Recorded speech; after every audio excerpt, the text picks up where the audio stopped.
A lot of people ask me, Jack, what's your Tesla like in snow and in ice? Well, we've had a bit of snow and ice in the UK recently, so this week we're going to find out. We're going to start off driving the car through a little bit of snow, seeing how it copes. Then we'll move on to some slightly trickier situations, nothing crazy of course, and maybe we can even shove in a cheeky range test at the end of the video. Alright, let's just get into the first snow test. So the very first thing we're going to do is we're going to attempt to go down a snowy, icy, muddy track, and there's a puddle right in front of me. So let's just start driving and see what happens. Here we go. So the first thing we're doing is we're going to go straight through this puddle. Oh, the car is handling completely fine. Half my tyres over on the left are just totally on grass with snow on top, and the car's just coping without any kind of issues. So I'm going to slide over to the other side of the road where it's potentially a little bit icy, and once again the car's fine, to be honest. I might do a little bit of an acceleration. Obviously I don't want to do anything dangerous, but we will accelerate off with a bit of speed, so I'm going to do that now. Whoa, now that was really interesting. The car did cope completely fine. I didn't tell Becky that I was doing that, so I bet she was not prepared. But the car pushed me over, and basically that's just the car's anti-skid feature, so I'm going to do it again.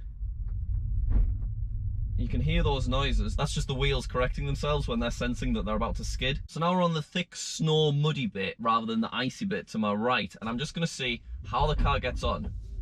So I immediately put myself on the accelerator there, and I felt the car kind of hold me back a second while the all-wheel drive just kind of got to grip of things and made sure that I wasn't about to start sliding or skidding anywhere. So let me do that again.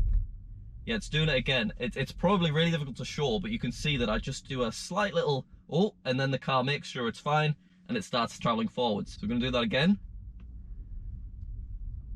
And it copes really well. My first car would not be able to do this, but we can just drive over here, and now I'll just get back onto the icy bit and continue sliding.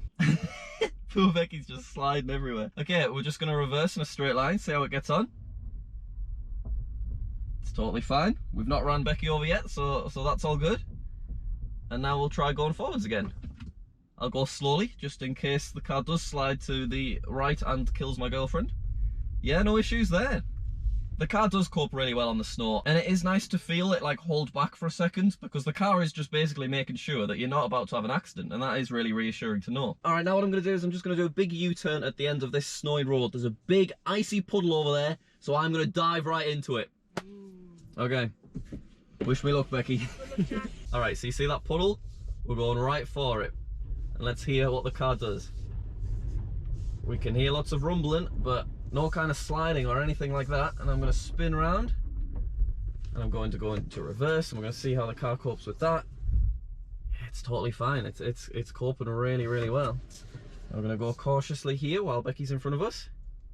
There we go. And now what I'm going to do, just while Becky's here, Becky, I'm just going to do a kind of fast acceleration off, just so you can see if anything happens. Alright, here we go.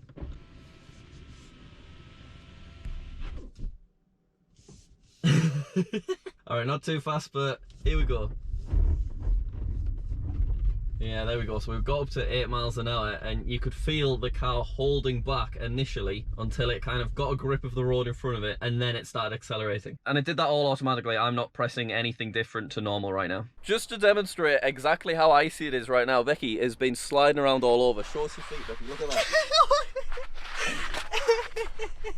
Becky's having an absolute nightmare filming this video, but you can see it's really icy, and the car, it's not really having any kind of issues. I'm on the thicker snow, so this is a little bit more, I don't quite know what's going to happen, so I'm going to do another acceleration forward. Nothing too mental. I think we'll stay below 10 miles an hour, and we'll just see how the car copes in this slightly thicker snow as opposed to the ice over there. Right, here we go. Oh, I bet that looked cool on the wheels. I could hear the wheels, and I could feel the wheels going whoosh, whoosh, whoosh. And then it went forward. I think we should do that again. Okay, same thing again. So all I'm going to do is put my foot quite the way down on the accelerator. Here we go.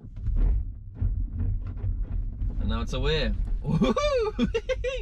Oh my god, look at me go. So if this was our Citroen, we would have been stuck so quickly, whereas the Model 3, although it's like a sporty looking vehicle, it copes so well, it's just not an issue. Alright, now we're going to reverse into the thicker snow that we've got, and we're just going to see how it gets on. So I'll just go nice and steady.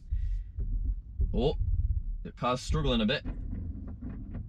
I can feel the car struggling. You can hear some different noises. That's really interesting. I had full lock on there, but the car is basically refusing to turn like that. This is full lock, and the car does not want to turn in to the snow over there. It's just staying straight. I've got it on a full lock right now, but the car doesn't want to turn that way. It's just going straight backwards. Isn't that interesting? It's quite a big ridge, I suppose. It might be that it just can't get over the ridge. As big as it is. But look, I'll try it now again. It just can't turn. It's just going exactly straight because of the ridge. That's really interesting. Whoa. Look at that. Okay, let's see if we can get out of this ridge. I know we could just get out of the ridge by going over it. Now, I'm on full lock to the left right now, and the car is not up for it. Oh, there we go, we're over the ridge. Yeah, we're free, we're free. Okay, let's get over this thick bit, back onto the ice.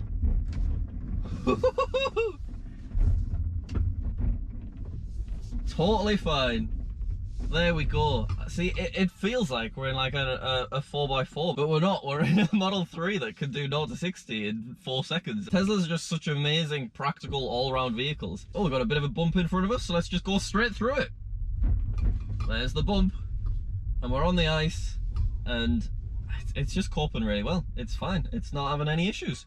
Unreal. So we've seen the car cope well in this snow. It's nothing crazy, we're not in Alaska, but this is fairly substantial snow. We've went in some thick bits, we got over some big muddy icy ridges, and the car's done really well, so I'm very, very impressed with that. And we didn't even have to use the car's slip start feature, because if we take a look in the driving section, you can see there is an actual specific mode for if the car gets stuck in snow or sand or mud. Basically, you just turn that on and then it says slip start enabled. And apparently, if you are really stuck, your wheels will react differently in slip start mode and you should be able to get out again. But you've seen I didn't use that once and I was still absolutely fine on some fairly deep parts of the path. So very quickly, I just wanted to show Becky what it's like from within the car when you are on sort of icy, snowy bits. Because I want you to be able to feel, Whoa. Yeah, you feel the wheels like being like, oh, hang on a second. That feels rough. It's like you've hit something. It's weird, isn't it? Yeah.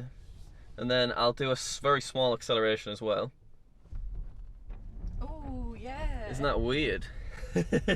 So it holds off until it's got a good grip and then it starts traveling forward. It's very, very clever. I'm really impressed. So we've seen that it's working very, very well on the snow. But obviously this car is electric, and if you don't know, electric cars in the cold, they use up way more energy than when they're in hot weather. So we're now going to do a little bit of a range test. We are currently on, as you can see, 220 miles of range left in this vehicle, and we're going to travel 5 miles down the road, and I bet we're going to use quite a bit more than 5 miles of range, because apparently right now it is 1 degree centigrade. So let's go for it.